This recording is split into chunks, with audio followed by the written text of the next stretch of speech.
देखिए, प्रतिशत के क्रम में पिछले क्लास में हम लोग प्रतिशत के प्रश्न नंबर 17 तक कर लिए थे।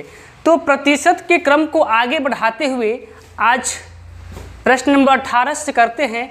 यह अलग अलग ही एक टाइप होगा और इस टाइप के 2 नियम हैं। आप जो नियम कहेंगे उस नियम से करवा देंगे हम। एक तो नियम इतना है कि मात्र 2 से 3 सेकंड के अंदर हो जाएगा, पर एक नियम के लिए आपको कम से कम 10 सेकंड का टाइम देना पड़ेगा। लेकिन टाइम देंगे तो बेहतर होगा, और टाइम देने के बाद जो निष्कर्ष निकल के आएगा ना, काफ़ी बेहतर निष्कर्ष निकल के आएगा। बड़े बड़े प्रश्न मात्र 10 से 15 सेकंड के अंदर कर जाएंगे आप लोग। तो देखिए, देर न करते हुए चलते हैं प्रश्न पे। ध्यान से प्रश्न को सुनिएगा। प्रश्न कह रहा है कि एक व्यक्ति 5 रुपये में 6 के भाव से पेंसिल खरीदता है तथा 6 रुपये में 5 के भाव से बेचता है, उसका लाभ प्रतिशत क्या होगा। देखिए, 5 रुपये में दिख रहा है ना, 5 रुपये में 6 के भाव, 5 रुपये में 6 को पेंसिल खरीदता है, दिख रहा है ना। 5 रुपये में 6 के भाव से पेंसिल, 5 रुपये में 6 के भाव से पेंसिल क्या करता है, खरीदता है। लेकिन 6 रुपये में 5 के भाव से, 6 रुपये में 5 के भाव से, ये क्या है, ये इधर हमेशा रुपये और इधर क्या हमेशा पेंसिल। बात क्लियर। तो पहले छोटा सा तरीका बताते हैं ताकि 2 से 3 सेकंड के अंदर आप लोग क्या कर जाएं। आप कुछ मत कीजिएगा, यहाँ पर एक बना दीजिएगा गोला और इसका मल्टीप्लाई इसमें और इसका मल्टीप्लाई इसमें कर लीजिएगा।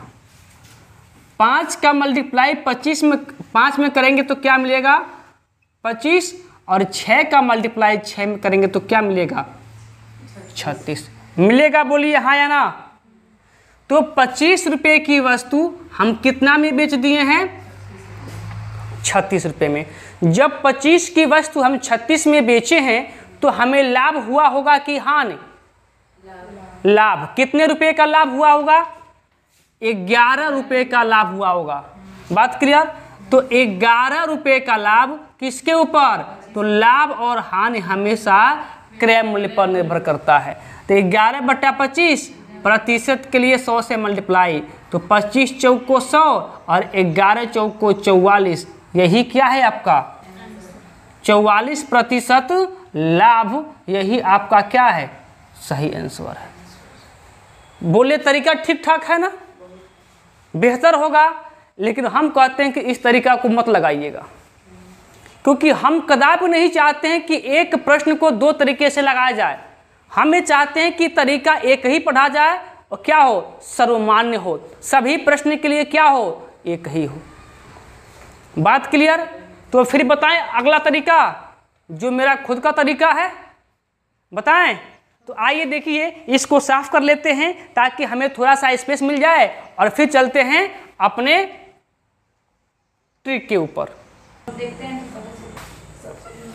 देखिए अब तरीका देखिए कितना बेहतरीन तरीका है। देखिए, एक साइड आप लिखेंगे वस्तु, वो चाहे टॉफ़ी हो, पेंसिल हो, पेन हो, चाय हो, चीनी हो, कुछ भी हो, एक साइड लिखेंगे उसको। देखिए, एक साइड हम लिखे पेंसिल खरीद रहे हैं ना, इसीलिए एक साइड हम लिखे पेंसिल, एक साइड लिखे पेंसिल।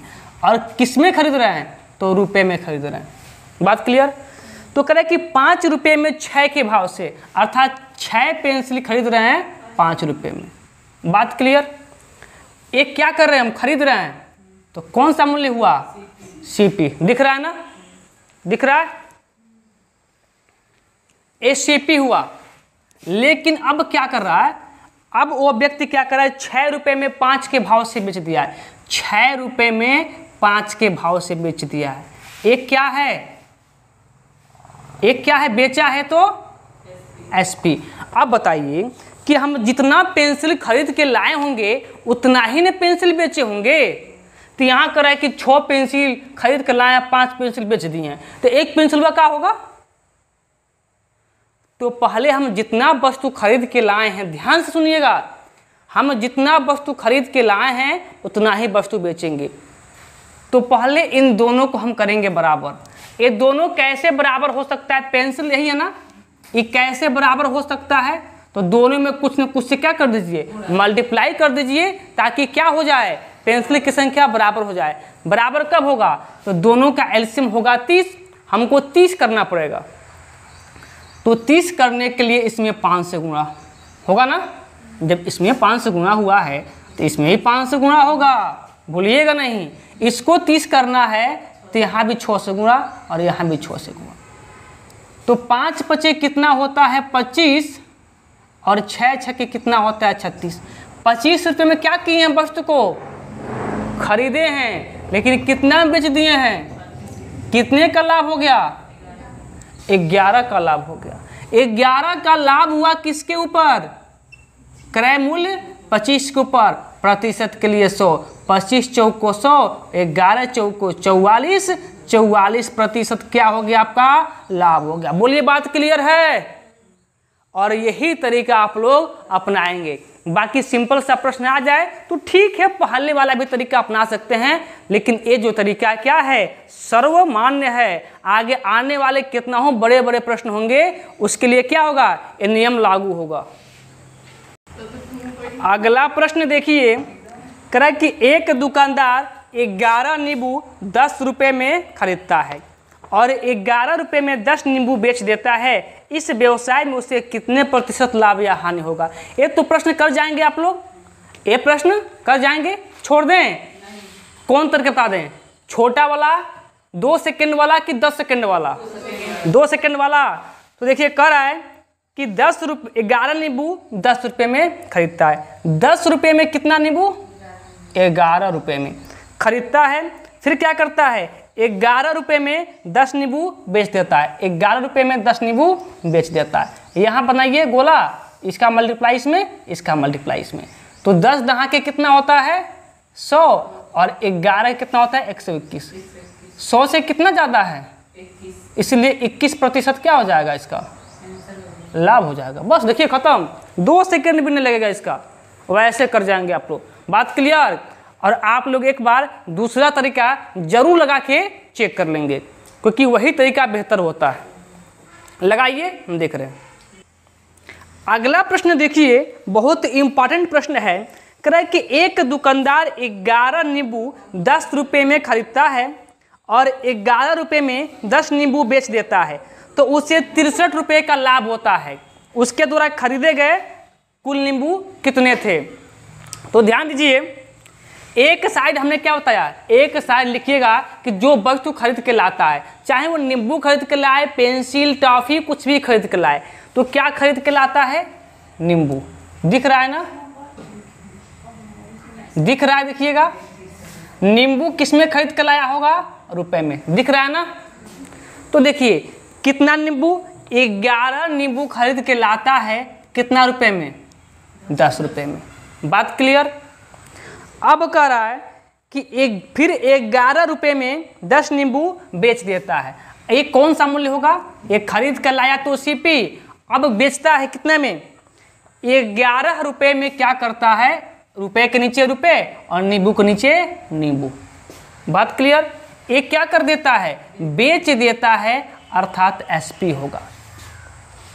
नींबू जितना खरीद के लाया है उतना ही बेचेगा, कम न ज़्यादा नहीं बेच पाएगा। वो जितना खरीद कर लाया उतना ही बेचना है। तो नींबू की संख्या को कर लीजिए बराबर।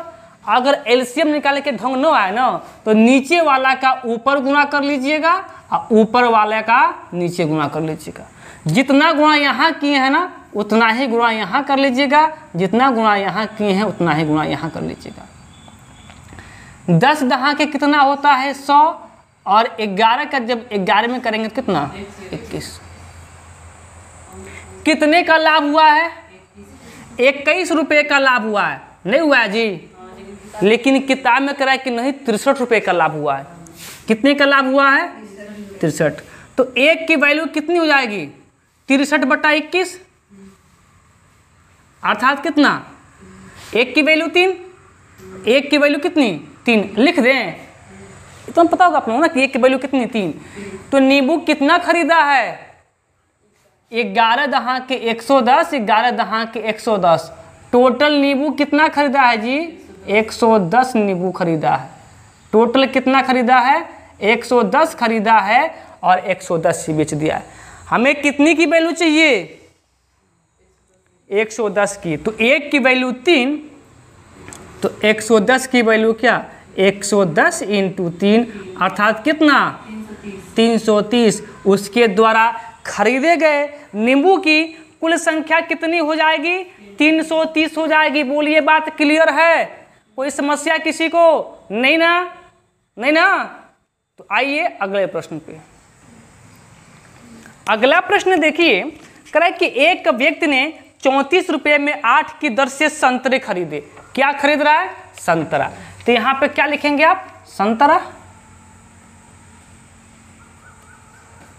या संतरे रुपए में खरीद रहा है तो रुपए लिखिए। कितना में खरीद रहा है? 34 रुपये में 8 को। 34 रुपये में 8 को। बात क्लियर है? थोड़ा सा इधर लिख देते हैं। 34 रुपये में 8 को। ये क्या कर रहा है? खरीद रहा है। तो कौन सा मूल्य होगा? सीपी। दिख रहा है ना? एक बार देख लीजिएगा, दिख रहा है ना? सीपी। फिर कह रहा है कि उन्हें 57 रुपये में 12 की दर से बेच दिया। कितना बेचा है? 57 रुपये में बेच दिया है। को गो? 12 गो। तो बताइए, जब वो 8 को खरीद के लाया है तो 12 को कैसे बेच देगा? ये गलत बात है ना? तो पहले हम क्या करेंगे? संतरा का जो मान है उसको कर लीजिए बराबर। अब देखिए, हमने बताया कि जब एलसीएम निकालना न आए तो नीचे वाले का ऊपर, ऊपर वाले का नीचे कर लीजिएगा गुणा। हो तो जाएगा, यहाँ भी हो जाएगा, बट प्रश्न थोड़ा कैलकुलेटिव बन जाएगा, प्रश्न थोड़ा सा बड़ा बन जाएगा। तो आप देख लीजिए, 8 और 12 का जो एलसीएम होगा वो 24 होगा। क्या होगा?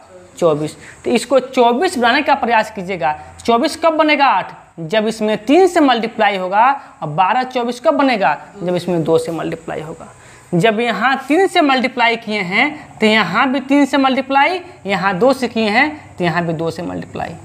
तो यहाँ कितना हो जाएगा? 4 3 12 का 2 कैरी 1 और 3 3 1 10, 102। यहाँ कितना हो जाएगा? 7 दूना 14 के 4, हाथ से लेकर 5 दूना 2 5 दूना 10 1 11, 114। तो कितना का लाभ हुआ हमें? 102 की वस्तु हम कितना में बेच दिए? 114 में। मुझे कितने का लाभ हो गया? 12 का। हमें तो अपने अनुसार 12 का लाभ हो गया, पर किताब के अनुसार कह रहा है कि नहीं, 45 रुपये का लाभ होता है। तो कुल कितने संतरे बेचे गए? कितने का लाभ होता है? 45 का। यानी कि मेरे अनुसार 12 रुपये का लाभ, लेकिन बुक के अनुसार 45 रुपये का लाभ। तो 1 की वैल्यू कितनी हो गई? 45/12। अब मुझे आप बताएंगे कि व्यक्ति ने कितने संतरे बेचे हैं? खरीदे भी 24 और बेचे भी 24। तो 24 का मान निकाल लीजिए। 1 की वैल्यू 45/12, तो 24 की वैल्यू मल्टीप्लाई बाई 24। 12 दूना 24 और 45 दूना 90, अर्थात 90 संतरे क्या किया? उसने बेच दिया और 90 संतरे खरीद के लाया होगा। बात क्लियर है? बात क्लियर? तो आइए अगले प्रश्न की ओर चलते हैं।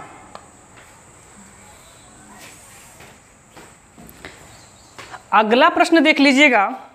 कह रहा है कि कुछ टाफियां 10 रुपये में 11 के भाव से तथा उतनी ही टाफियां 10 रुपये में 9 के भाव से खरीदी गई। यदि कुल टाफियों को 1 रुपये प्रति टाफी के भाव से बेचा गया हो तो पूरे सौदे में लाभ अथवा हानि बताइए। पूरे सौदे में लाभ अथवा हानि बताइए। देखिए, हमने क्या बताया? हमने बताया कि एक और लिखिए आप टाफी, जो वस्तु हमने खरीदा एक और उसको लिखिए टाफी। हमने क्या खरीद कर लाया? टाफी। किस में खरीद कर लाए हैं? रुपए में खरीद कर लाए हैं। कितना रुपए में? तो 10 रुपये में 11 टाफी खरीद के लाए हैं। बात क्लियर है?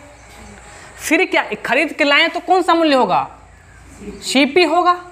फिर कह रहा है कि उतनी ही टाफियां 10 रुपये में 9 के भाव से, 10 रुपये में, रुपए के नीचे रुपए और टाफी के नीचे टाफी, उतने ही टाफियां 10 रुपये में 9 के भाव से खरीद के लाया गया। फिर से सीपी बेचा नहीं गया है, खरीद के लाया गया है, फिर से क्या है, सीपी। बात क्लियर। अब कह रहा है खरीद के लाई गई टाफियों को 1 रुपये प्रति टाफी के भाव से क्या कर दिया गया, बेच दिया गया, तो पूरे सौदे में लाभ अथवा हानि क्या होगा। तो देखिए यहाँ टाफी की मात्रा क्या है, अलग अलग है। पहले हम टाफी की मात्रा क्या करेंगे, सेम। सभी प्रश्न में होगा टाफी की मात्रा सेम, क्योंकि जितना पहले खरीद के लाए हैं उतना ही अभी खरीद के लाए हैं। लेकिन हमको दिख रहा है कि पहले 11 टाफी खरीद के लाए हैं और दूसरी बार 9 खरीद के लाए हैं, लेकिन ना, प्रश्न करें कि उतनी ही टाफियाँ खरीद के लाए हैं, तो पहले टाफी का मान क्या कर लीजिए, बराबर। बराबर के लिए बताएं कि इसमें करना है तो नीचे वाले का मल्टीप्लाई और नीचे करना है तो ऊपर वाले का मल्टीप्लाई। जितना इधर हुआ है उतना ही मल्टीप्लाई इधर भी होगा, ताकि मान में कोई परिवर्तन न हो। तो फिर कितना हो जाएगा यहाँ पे, यहाँ 9 हुआ, यहाँ 11 ना, 11 हो जाएगा। ठीक है। टोटल टाफी हमने कितना खरीदा, ध्यान दीजिएगा। पहले बार हमने 99 टाफी खरीदा, दूसरी बार भी हमने 99 टाफी खरीदा। टोटल कितना टाफी हमने खरीद कर लाया था, 99 नहीं, 198। पहले बार में हमने 99 खरीदा, दूसरी बार फिर गए तो 99 खरीद के लाए, यानी कि टोटल हम 198 टाफी खरीद के लाए। कितना रुपया में खरीद के लाए हैं, तो 10 नवा 90 और 11 दहा में 110। पहले बार जब 99 टाफी खरीदे तो 90 रुपया दिए थे, फिर जब 99 टाफी दूसरी बार खरीद के लेके आए तो 110 रुपया दिए। टोटल मिला के कितना दिए, 200 रुपया दिए। कहने का मतलब क्या है कि हमने 200 रुपये में कितना टाफी खरीद के लाया, 198 रुपये में। लेकिन अब कह रहा है कि यदि हम एक टाफी को 1 रुपये में बेच दें तो हमें लाभ होगा कि हानि, लाभ अथवा हानि बताइए। हमने कितना में खरीद के लाया है, तो खरीद के लाया कौन सा मूल्य होगा, 200 में खरीद के लाया। बात क्लियर है। कितने लोग मुझे यहाँ एसपी बता सकते हैं, कह कि एक टाफी को 1 रुपये में हमने बेच दिया, तो कितना टाफी है, 198 टाफी है, तो कितना रुपए में बेचे होंगे, 198 रुपये में बेचे होंगे ना। खरीद के लाए कितना में, 200 में, लेकिन बेच कितना में दिए हैं, 1 रुपये का एक टाफी, अर्थात 198 टाफी 198 रुपये में बेच दिए हैं। तो आप मुझे बताइए कि हम जब 200 में खरीद के लाए हैं और 198 में बेच दिए हैं, तो हमें लाभ होगा कि हानि होगा, हानि होगा।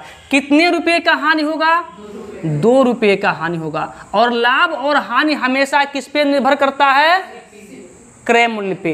क्रय मूल्य कितना है, 200, और प्रतिशत में बदलने के लिए 100 से मल्टीप्लाई, 2 0 से 2 0 और 2 से 2, क्या मिला, 1% का लाभ ना, हानि, 1% का हानि। और यही क्या है आपका एकदम सही आंसर हो जाएगा। बात क्लियर। और आगे चला जाए, चलिए गर्मी आज है, आज के लिए इतना ही रोक देते हैं, थोड़ा सा छोटा क्लास होगा। कल जो आज कमी हुआ है ना, कल इसकी पूर्ति कर ली जाएगी। बात क्लियर है। तो चलिए आज यहीं पे रोक देते हैं।